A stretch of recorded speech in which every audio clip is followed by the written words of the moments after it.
Of Christmases Long, Long Ago is my new book arriving for the 2025 Christmas season.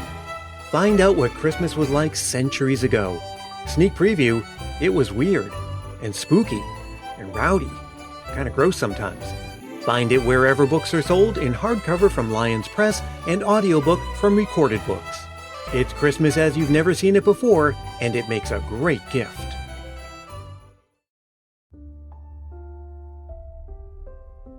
My mother-in-law is from Saxony, and she was born after the war ended. This is Luisa Weiss. She's talking to me from her home in Berlin, Germany. And she's telling me a story about her mother-in-law, one having to do with self-restraint, with Christmas spirit, an indispensable Christmas indulgence, and the lengths people would go to have it. So she grew up behind the Iron Curtain, so to speak. Luisa's mother-in-law grew up with her grandparents during this time in what was then East Germany, and things were different back then. In the 50s and 60s, they had food rations. Among the foods most commonly rationed were butter and sugar. And rather than consume those rations as part of their routine lifestyle, Luisa's mother-in-law's family did something special. They would collect and save the rations so that when the time came, they could go to the village bakery and give the baker their rations. They would do this stockpiling in the period leading up to Christmas so that despite scarcity and rationing, they'd still be able to enjoy that classic German Christmas cake, Stollen. And it wasn't just her family doing it either.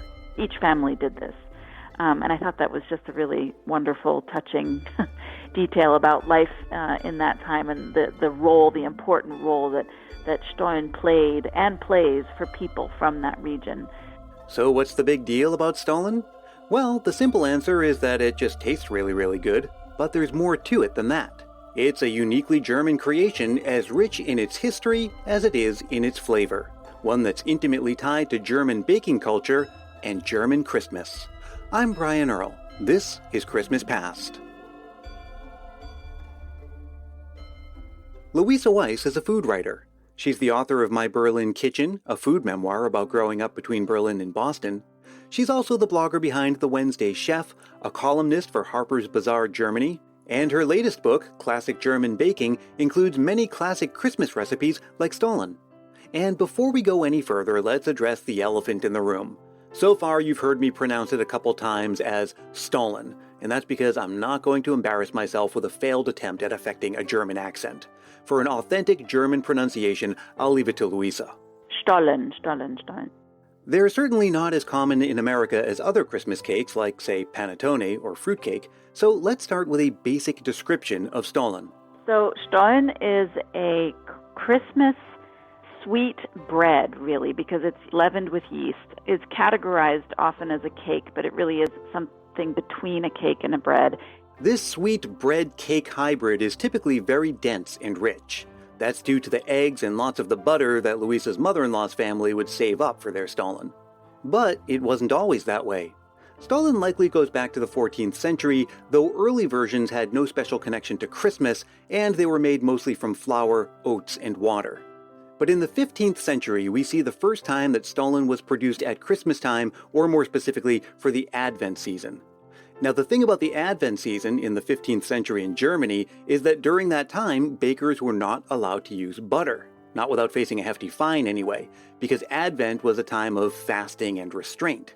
They were limited to using oil, which produced a less appealing product. And this just wouldn't do. So the Duke of Saxony and his brother went to Pope Nicholas V to ask for a waiver. He refused, but a later pope, Pope Innocent VIII, changed the rule. And he did so in a letter that would go down in history to become known as the Butter Letter. Other ingredients can vary, but may include chopped nuts, raisins, and other dried fruits, and a small amount of rum. And all of this is spiced with those familiar warm winter spices so closely associated with Christmas baking. The spice mixture that Germans call Lebkuchengewürz, which is just gingerbread spices, that's very, very typical. Those flavors of cinnamon, cloves, warm spices in that direction, that's very, very typical for Christmas baking. You would rarely find a German cake or cookie flavored with those flavors that isn't eaten at Christmas time. Another very common variation is to bake a thick roll of marzipan into the center of the loaf so that each slice contains a piece of marzipan in the center. And still other variations take Stollen in different directions. So you can get something called Mandelstollen, which is almond stollen that doesn't have any raisins in it and instead has a lot of slivered almonds instead. Or there's Quarkstollen, which is made with quark, it's this fresh cheese that's made from buttermilk, and it has a quite different flavor. It's much more sweet and sour and sort of milky than it is rich and buttery. These variations often have to do with the region they come from. And while all Stollen may be good Stollen, many agree that one stands apart. The place that's most famous for Stollen is the town of Dresden in East Germany.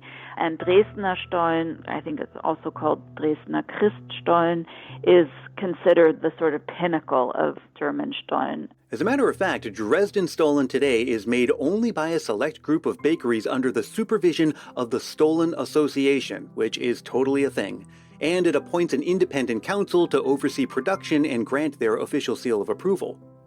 But however much variation Stollen can have, there's one thing that never changes. It's always made in the shape of a swaddled baby. That's the typical shape is supposed to represent the swaddled baby Jesus, and it's covered in this extremely thick coating of powdered sugar. Now, of course, baking and Christmas go together, but it's also true that baking and Germany go together, much, much more so than in other cultures. The afternoon cake break is really considered like the fourth meal of the day, or the third, if you consider the fourth being dinner. Lots of people still stop for a cake break in the afternoon, and the cake baking culture is very alive and well. And a good part of the reason that so many of our favorite Christmas baked goods are German in origin, like gingerbread, Lebkuchen, Pfeffernusse, Spritz cookies, is because baking is truly, well, baked into the culture.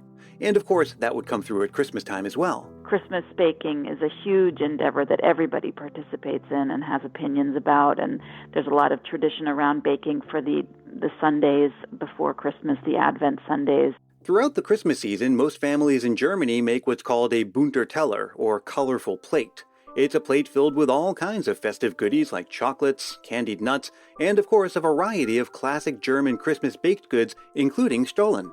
Stollen is served always at tea time in the Advent period. So along with all the gingerbreads and various little cookies and treats that are being made in the Advent period before Christmas, that's also when Stollen is being made. So you'll eat it in the afternoon with a cup of tea on an Advent Sunday. Now, if you're an astute listener, and I'm sure you are, you might have the same question that I did right about now.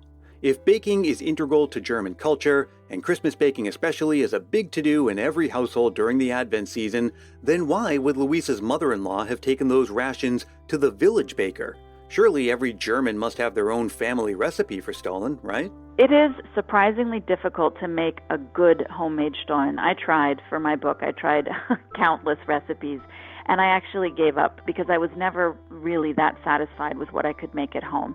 They are dense and labor-intensive and time-consuming. Most people would bake a Stollen in late November and then let it sit in their pantry for a couple weeks before cutting into it. Stollen is meant to be sort of ripened after baking. That may help explain why there's a Stollen Association and an exclusive guild of bakers whose product earns a seal of approval. As fun and satisfying as Christmas baking often is, it's wise to accept when something is best left to the experts. Stollen has become more popular in Britain over the last several years, but it still hasn't had its moment here in America. Yes, you may see packaged varieties at Trader Joe's or imported Stollen at specialty stores. But it's nothing at all on the level of, say, panettone, which is practically ubiquitous at Christmas time. But panettone's surge in popularity in America is a recent development. Maybe Stollen's big break is right around the corner. Well, in addition to all of those wonderful Christmas baked goods, German or otherwise, you may be looking forward to, I'll bet you're also looking forward to some of the festive events that your area has to offer. As a huge lover of live theater, I always make a point of finding a few local productions to enjoy during the season. They're sure to bring the cheer, and if you're like Gary in California, a performance may end up being the stuff of lasting Christmas memories. My Christmas memory is about A Christmas Carol, which I love Christmas stories, but A Christmas Carol is without question my favorite. My wife and I actually have 2 or 3 knockoff Christmas carols. We have the Muppets Christmas Carol, we have a Flintstones Christmas Carol, we have a Jefferson's Christmas Carol. You get the idea.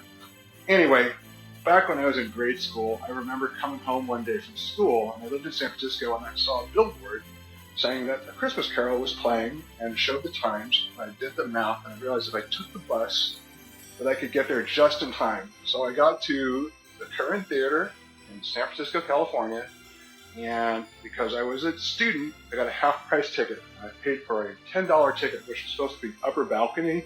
$10 ticket became $5. Gives you an idea how long ago this was. So I got in for $5.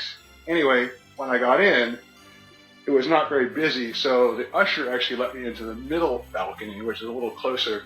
And I got to watch Christmas Carol, which is just a magical memory for me. I remember watching it. I've seen that particular production probably a dozen times. Anyway, I love the show. Wish you a very Merry Christmas, and thanks for everything you're doing. Well, now it's over to you. What Christmas memories are on your mind this season? Why not share one of them with the rest of the Christmas Past family? There's still time to send one, and all you have to do is record yourself speaking into your phone's voice memo app and send it to christmaspastpodcast@gmail.com. Keep it reasonably short, clean and family-friendly, and be sure to say your name and where you're from. Christmas Past is produced in wonderful Willow Glen, California by yours truly, Brian Earl. Thank you to Luisa Weiss. Classic German Baking is available wherever books are sold. Check the show notes for a link. Thanks also to Gary in California and you for listening. You can drop me a line anytime, and I love to hear from you any time of year. Again, I'm at christmaspastpodcast@gmail.com. I'm also on Facebook, Twitter, and Instagram, and if you haven't yet joined our private Christmas Past Facebook group, come do it today. And hey, if you're really feeling the Christmas spirit, why not help more people discover the show? It's as easy as telling a friend about it or leaving a review on Apple Podcasts. If you do leave a review, I'll send you a Christmas Past sticker, and a handwritten Christmas card is my way of saying thanks. Reach out for details, and until we meet again, may your days be merry and bright.